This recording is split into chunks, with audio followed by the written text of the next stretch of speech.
But it's okay, because the people of this country know it. We're doing great. We've never done better. People understand it. People, normally that would be a negative, but for us it's a positive, because people, they get it. They need to do that in order to win, because they've done nothing else. They have a bad everything about them. Think of one thing that's better. You look at the Afghanistan disaster, you look at the border, you look at the economy, the real economy, not the fake economy. Everything they touch turns to what? You shouldn't use that kind of language. Look. You can't use the word shit, okay? That's like Christie. You know Chris Christie. Does anybody like Chris Christie?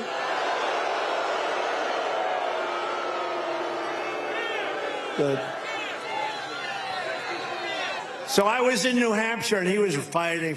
You know, he's like totally unhinged. It's called Trump derangement syndrome. I would say he was a major case of Trump derangement syndrome. But he was in there, and somebody from the front row said, "Sir, he's a fat pig." And I said, but nobody heard. The person was a nice person, but said I said, "You cannot call Chris Christie a fat pig. You cannot do that. Please, sir, if you call him a fat pig once more, I'm going to have you leave the arena." And the guy didn't know what was happening. I said, "Don't worry about it. I'm only kidding." You know. But I said, you cannot call him a fat pig, because you're not allowed to use the fat word. You know, you can use almost any word, but you can't use the fat word. It's career ending. If you call somebody fat, it's career ending. We're all fat. Except for Lawrence Taylor and OJ, they're not fat. They're not fat. They sure as hell weren't fat when they played football, were they? Huh? What do you think? I don't think so. They're great guys. So we're going to terminate the green news scam. We're going to drill, baby, drill. We're going to get our energy way down. Don't forget, that's what caused inflation. He let energy get out of hand, and it went to $100 a barrel. And now Putin also said, Putin would have never done that with Ukraine. But Putin now says, oh, man, at 100, he can spend a fortune on the war. If he kept it at $40 a barrel, Putin wouldn't have been able to do that. But Russia's made a fortune in this war, because this man that we have that doesn't know what he's doing has allowed energy. And right now it's getting close to $100 a barrel again. You're not going to end the war unless you bring down the price of oil. But he doesn't understand that. And it's so simple. But Putin, that would have never happened. If you look at you take a look at Xi, President Xi of China, talking about Beijing. Now, they've got ships circling, they have planes, but they never were doing anything. President Xi of China with Taiwan, and I said, if you do that, it's going to be so bad for Beijing. You don't want to do that. It's going to be so bad for Beijing. He said, but what do you mean by that? You have to think about that. You're going to have to think about that. Don't do it. And he would never have done it. Let's see what he does. But, boy, they have ships circling Taiwan at levels that they've never had. They have planes. It's not very comfortable to be living right now in Taiwan. And so Russia wouldn't happen. That wouldn't have happened. And you know what wouldn't have happened? The attack on Israel on October 7th would not have happened. It would not have happened. But you won't have, getting back to our wonderful area that we love, you won't have to worry about Governor Murphy's 157 windmills.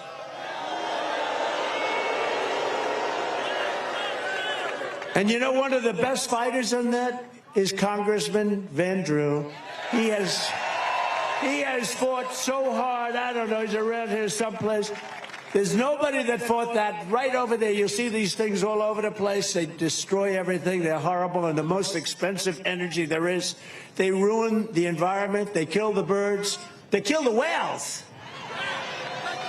But are the ocean floor surveys for their construction that are causing tremendous problems with the fish and the whales and everything else? Nobody even knows what it is, but I think in 20 years, one whale washed up on shore, and then where they have these things, they come up all the time, dead. They come up ashore, yeah, he said they remind him of Chris Christie. What the hell are you doing? This can only happen in New Jersey, right, Jeff?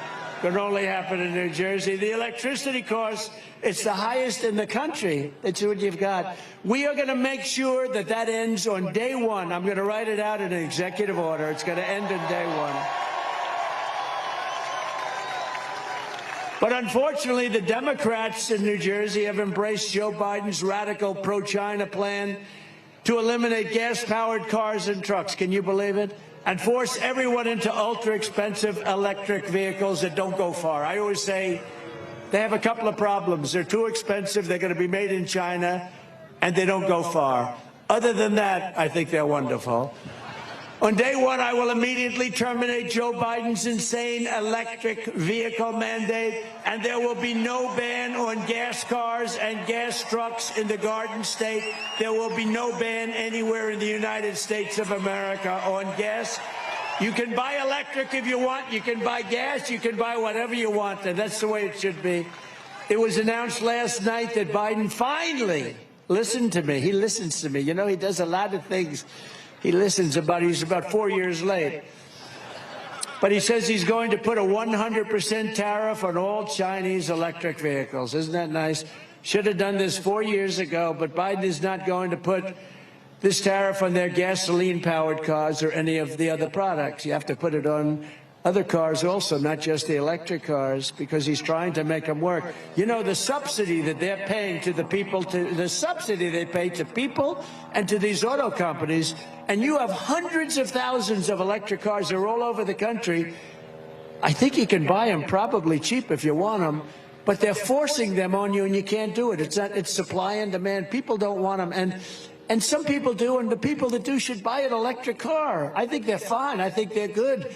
I think Elon, he's a friend of mine, he does a good job, but not everybody should have one. If you want to take a nice trip from, let's say, New Jersey, and you want to go and visit me at the White House in a little while, don't go buy an electric car.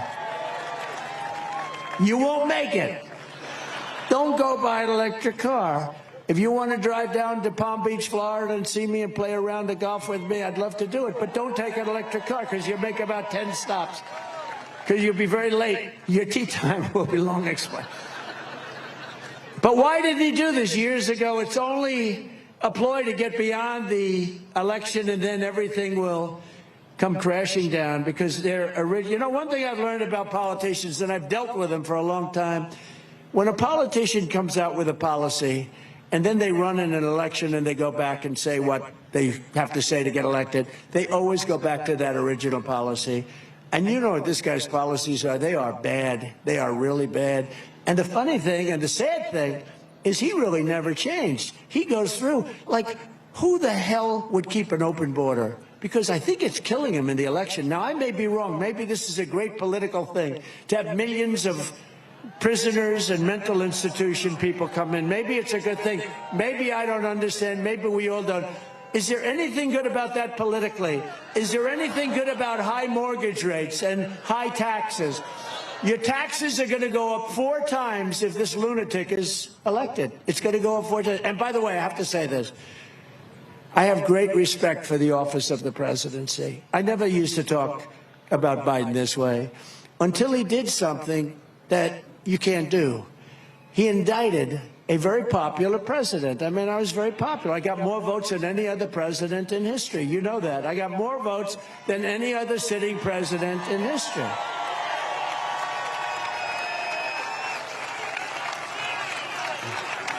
On made-up charges and nonsense. You see what's going on, all nonsense. And you got local DAs doing it, but the local DAs are run out of Washington and they're having meetings in Washington. They'll do anything to win. They think that that's going to win. It's not going to win, and it's really backfired. In fact, I heard they were going to do a couple of other things, and they said from Washington, don't do it, please don't do it.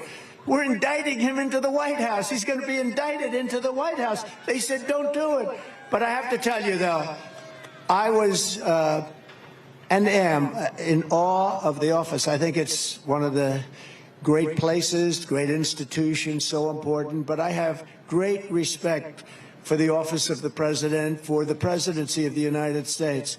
And I used to talk about him like a politician would talk. I'd say he's not doing a good job on taxes. He's not doing a good job on many, many things. Look at Afghanistan, was such a disaster, most embarrassing moment. But I talk about it as a politician would talk about another politician. And now he did something that shouldn't have been done. I got indicted 4 times in a period of about 3 seconds. Anytime there's a plane that flies over, if my plane flies over a blue state, the following day I get subpoenaed to go before a grand jury, okay? No, he did something you don't do. You do that in third world countries and banana republics. It's not like it's unknown, and probably in many cases it's very effective, but they do it in banana republics. We never did it here. I could have pressed Hillary a lot harder. You know, she broke up her phone, she broke them up, she acid washed them. Bit bleach, right? Bit bleach. Nobody even knows what it is, so expensive.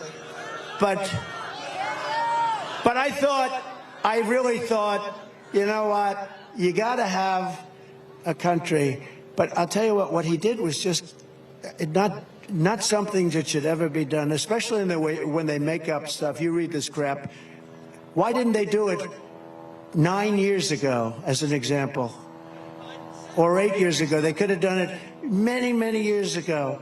And they waited till the election. They waited right into the middle of the election. They even waited actually to see how I was doing. And in all fairness, I was #1 throughout the entire process. We did not have a hard time. You know, we got it in record time. Did you know that? We got it in record time. It was the fastest anybody has ever gotten a nomination, I think, from either party. The fastest. We had, normally, if it was a normal thing, I'd be campaigning right now to try and get it, but we won it 2 months ago, and nobody's ever done it with that speed. That means you like me. You don't do that to your opponent. You don't do that to your political opponent. It's done in third world countries. It's done in banana republic. It's not done in the United States of America. So then I said, well, now I'm able to speak freely, and that's when I call him the most grossly incompetent man in government, the worst president ever of any country. The whole world is laughing at him. He's a fool. He's not a smart man. He never was. In prime time, he was considered stupid. I talk about him differently now because now the gloves are off. He's a bad guy. Should have never done that because it's so bad for our country. Should have never done it. But again, I'll say it for the second time. He's by far the worst president in the history of our country. You could take, I used to say 5, now I say 10, right?